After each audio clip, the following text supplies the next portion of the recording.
there's actually something profoundly wrong with you. All right, Andrew Wilson, there's something profoundly wrong with you. Yeah, sure. Well, nobody said, yeah, what was articulated to you was something which is Yeah, it's pure actually logic, kind of exactly what you said. Well, yeah, what was articulated to you was pure logic. But when you say irregularities in general, what is regular? And let me guess, you're going to claim that whatever you think is regular and everything else is mentally ill. It's defined. And then you call that logic? No, it's the last thing from logic. How can you ever identify what mental illness was unless it was irregularity in behavior? It wouldn't even be possible. Not only that, you still didn't address the point. We're about to have a look at a debate between Andrew Wilson and Cenk Uygur. Of course, Cenk Uygur calls himself a populist, although he disagrees with the 75 million American voters whom elected Donald Trump this last November.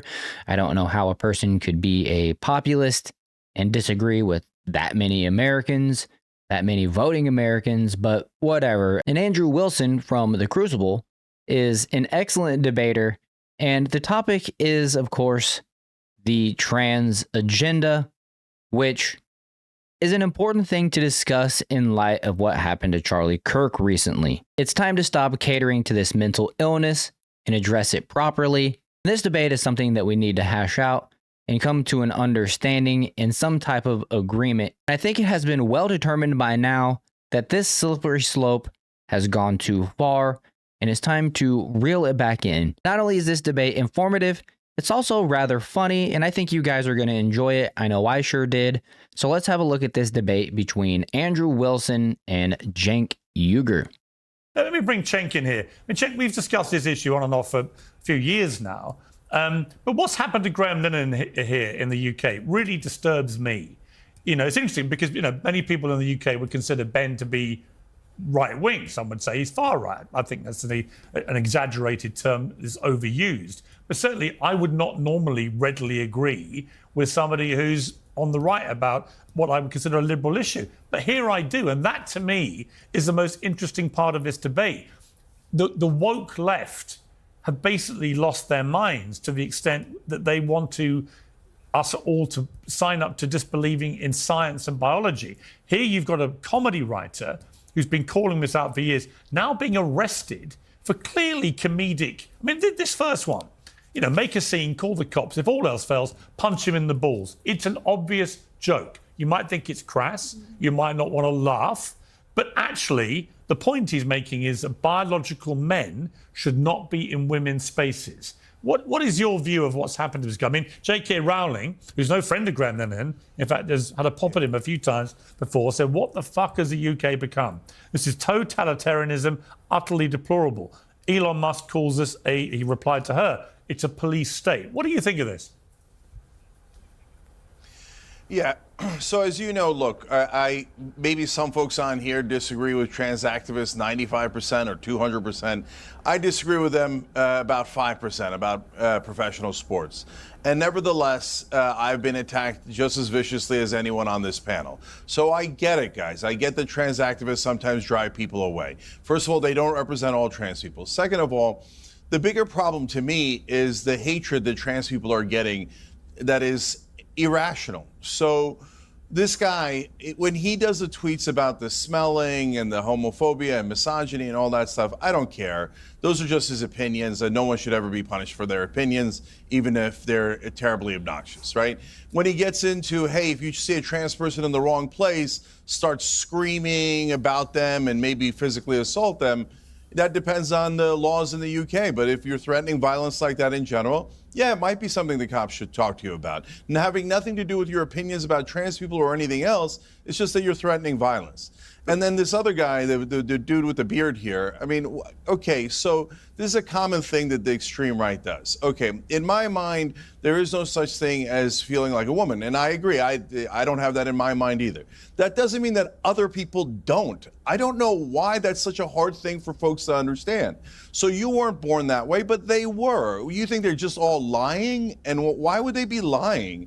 And this whole thing of calling people who don't think like you mentally ill is actually super stupid. It's literally unintelligent, okay? So people think in different ways. They have different proclivities, including sexual proclivities and gender proclivities. If you can't understand that simple concept and you think anyone who doesn't think like me is mentally ill, there's actually something profoundly wrong with you. All right, Andrew Well, Wilson, there's nobody- something profoundly wrong with you. Yeah, sure. Well, nobody said. Yeah, what was articulated to you was something which is Yeah, it's pure actually logic, kind of exactly which- what you said. Well, yeah. What was articulated to you logic. was pure logic. Pure logic, and I'll explain the pure logic. You have no comparison to make as a male for what a female does even feel like. That's how we know it's a mental illness, Cenk. It's really simple. It's the law of identity. I hope that you know what logic is, because that's what that is. It's the law of identity. You can't make a comparison for what it is to feel like a female, Cenk. It's not possible because you're not one. That's how that works. Stop trying to gaslight me. Stop trying to pretend that I don't know what a male is, what a female is. Stop trying to pretend that I don't know what mental illness is. The mark of mental illness is irregularities in behavior. That's how you know what it is, Cenk. How else would you even know? Cenk? So, okay, that doesn't make any sense at all, and it defies logic completely. So, first of all, you say, how would I know what's inside their heads? That's my point to you, brother. It just seems like wasn't you my have question, trouble Cenk. understanding simple, My question rational to you is, reasoning, how can you which make is, a how would you comparison? know what's in a trans person's head? You don't know what's in their head. Instead, what you're doing is a simple concept called projection. Hey, since I feel this way, you should feel this way. And then you start talking about irregularities. No, there's a difference between, hey, someone is detached from reality and is committing violence. Okay, that's a mental illness, regardless of what their background is, right? But when you say irregularities in general, what is regular? And let me guess, you're going to claim that whatever you think is regular and everything else is mentally ill. It's And then you defined. call Yeah, that how could logic? you- hang No, on, it's hang the on. How last could you thing ever- from logic. How can you ever identify what mental illness was unless it was irregularity in behavior? It wouldn't even be possible. Not only that, you still didn't address the point. It's You not never just addressed any irregularity. actual point. Yeah, but that would be the process for the identification of mental illness is irregularity in behavior. It's the study of the mind. That's what psychology is. Also, you didn't address the point. How is it that a male could have any comparative cognitive function to know what a female feels like? They can't. It isn't possible. You just said you don't know what's in their heads. You don't need to. I know it's not possible for a male to know what it's like to feel like a female.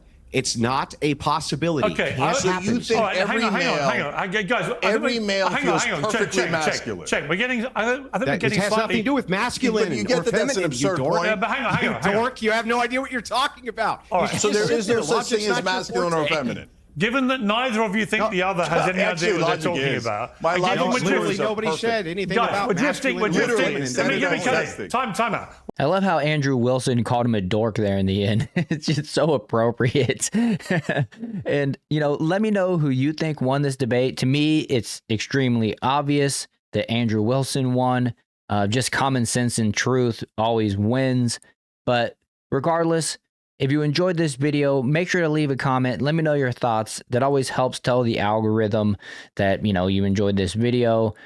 Hit the like button, share, subscribe, all that good stuff. You guys know how it works. And also, if you can, the new hype feature, if it's enabled on my channel yet, please hype this video. It helps out a ton. And also, I just want to remind you that you can catch me live every Monday, Wednesday, and Saturday at 7 p.m. Eastern Time when I go live with the Jar Openers podcast.